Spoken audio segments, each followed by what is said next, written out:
Welcome back to the channel. In today's video, we'll be looking into one of the most reliable cars that we have around here, and we are talking about the Toyota Fielder.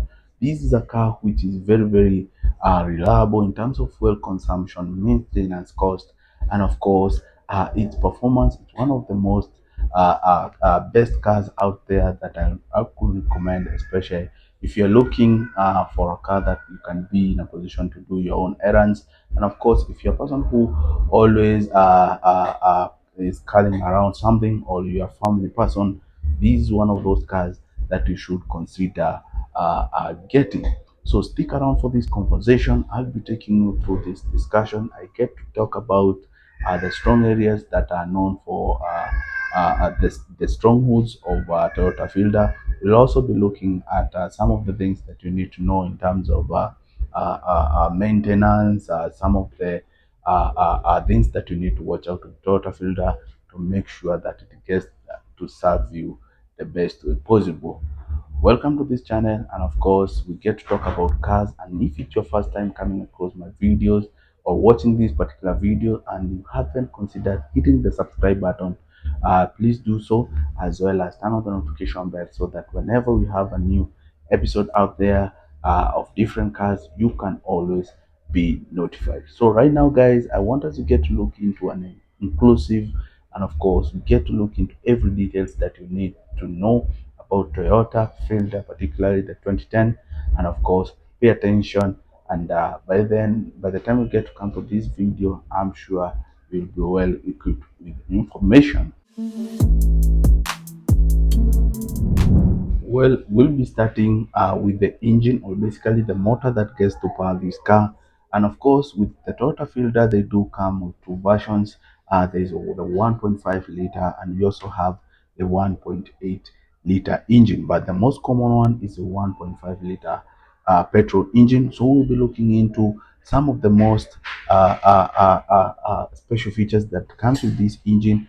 And with the 1.5 liter engine, we have this engine which goes by the name, it's called the one NZFE. This one is the most popular one, and usually naturally aspirated, meaning with the Toyota Fielder, you rarely get to see any engine which is turbocharged. So for the Toyota Fielder, they're usually naturally aspirated, and I guess this is one of the things that makes this engine also to be long lasting, and of course to get to serve for a very long time. So with the 1.5 liter petrol engine, this one it's usually a four-cylinder engine, meaning it has four pistons, and of course it gets to give out a power of approximately around 110 horsepower, which is enough to accelerate and of course put the machine up to speed so smoothly, and of course with much ease. So it's also important to understand that the engine also comes in combination with the transmission, and in most cases, in most versions of the fielders, you'll be seeing them as having an automatic gearbox system, which is the CVT automatic transmission engine, which is usually around 4 speed. But there are those exceptional fielder model that do comes with a manual gearbox, but you won't find in many fielders. So the most popular one is usually the automatic transmission uh, uh, uh, uh, gear gearbox system. So with the Toyota Fielder, something which makes it stand out, and this is what it's known for by many. It's usually its low fuel consumption. We're also talking about its efficiency, and it's a very good car for daily moving around, daily activities. This is the best car that if you're out there, I'd recommend for sure. So in terms of acceleration from 0 to 100, Toyota Fielder is not the best when it comes to speed, and it's usually noted that with Toyota Fielder, it's usually a bit sluggish when it comes to catching up the speed from 0 to 100. It gets to lag behind a little bit, but if given enough times, it usually gets to that top speed. But the sluggishness is usually noted, especially when it's usually carrying some luggages, or when it's fully loaded. But that's not a problem to really have in mind, because with the normal town or city movement, the car works perfectly. Also, in terms of fuel consumption, they usually consume around 15 to 18 kilometers, 15 to 18 kilometers per every liter, which is very, very good also to understand. So apart from that, with the engine, it's not noted to have those common problems, but generally the common problems that comes with normal engines, we are talking about sometimes it require frequent servicing. Sometimes you may find the engine may get some oil leaks, which is normal, especially for a machine which is really moving every single day. So that's all you need to know about the engine of this car. Now it's time, guys, you get to move at the interior of the Toyota Fielder. Well, with the Toyota Fielder interior, as I said earlier, this is a car which gets the job done, and it's not that it doesn't give you the luxury that you could be looking mostly in those high-end cars. With the Toyota Fielder, it's a car for a local monainchi, just an ordinary citizen. First of all, in the interior, you'll notice for the case of the seats, it do have those fabric upholstery seats. It doesn't have those extreme high-end seats which you get to see in those BMWs. With the Toyota Fielder, you'll be seeing those, as I said, fabric upholstery seats, which are not heated. So that's something that you will notice with most Toyota Fielder, and it's not a bad thing because it gets the job done. Also, apart from the seats, it do have a very simple center console, as I'll be showing you around here. It has a very simple center console which gets to come with the cup holders, two of them, and as you can see, as I said earlier about the transmission, this one is an automatic CVT transmission gearbox system. And apart from that, we also have the handbrake, which is an essential for every car out there. Speaking of the dashboard of this car, it's not that complicated. It's so easy to understand and to operate. You can see they do have the infotainment system that comes with the Toyota logo.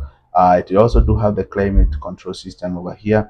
It do have the AC, meaning you can comfortably and so easily get to regulate the temperatures in that car.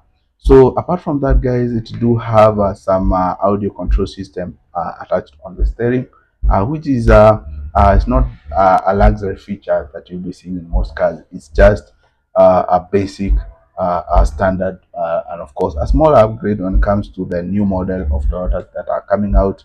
They have added these audio button here, and it do have a very simple driver's dashboard, which gets to give you access to the control of the speedometer, at which speed are you cruising. We do have the RPM, at which power or the rate at which you're having the rotation of the engine is usually indicated right there in the dashboard. We also have the temperature, the fuel gauge is also on this side.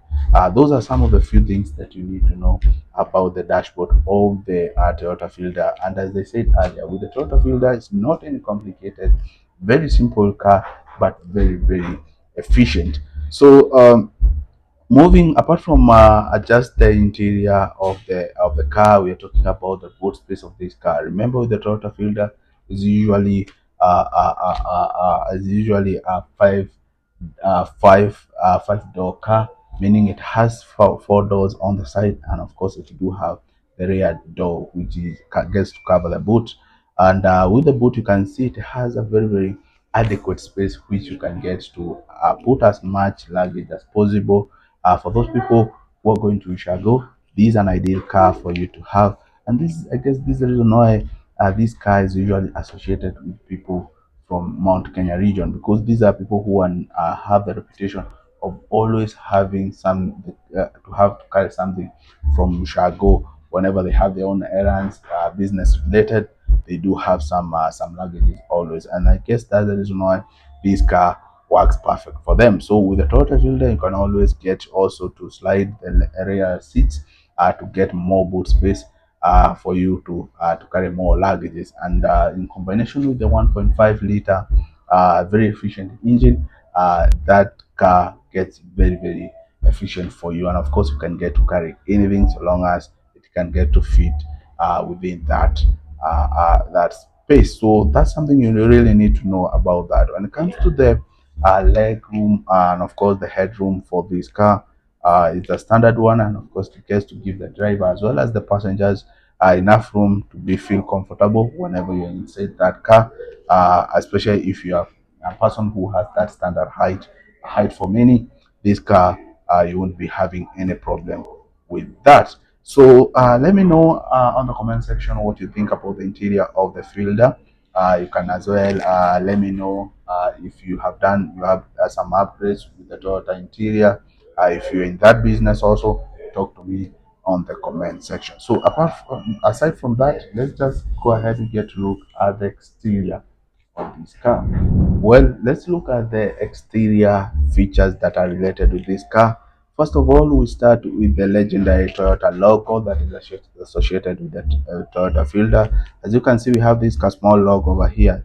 You'll always be noticing it, and it's so easy to know whether it's a Fielder by seeing this car logo. So that's an the iconic Fielder logo. You'll always get to see it with all the Toyotas. So apart from the logo, also another important thing to notice is the simple grille that comes with all the Toyota logos. Despite which year of manufacture, it has this small front grille, which gets to allow enough air to flow into the radiator, which is just behind there. It gets to give enough airflow, and of course, with the Toyota Fielder, it doesn't have that problem of overheating, and that's one of the things that gets to make that be a possibility. So let's look at the headlights. So with the Toyota Fielder 2020, it doesn't have those high-end trim headlights, but it has those headlights which get the job done.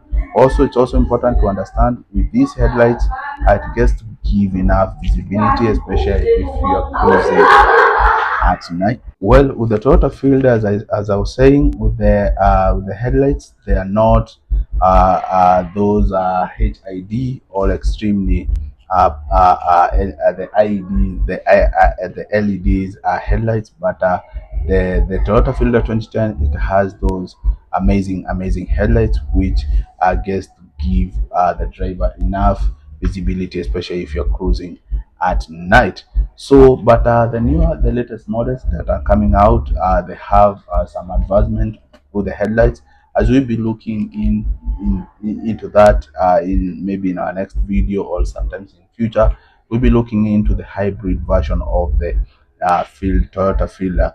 And one thing to note about the old model version of the Toyota Fielder is, of course, the bumper, the front view or the face of the latest Toyota Fielder. It's a bit different, and of course, some few adjustments that you might notice.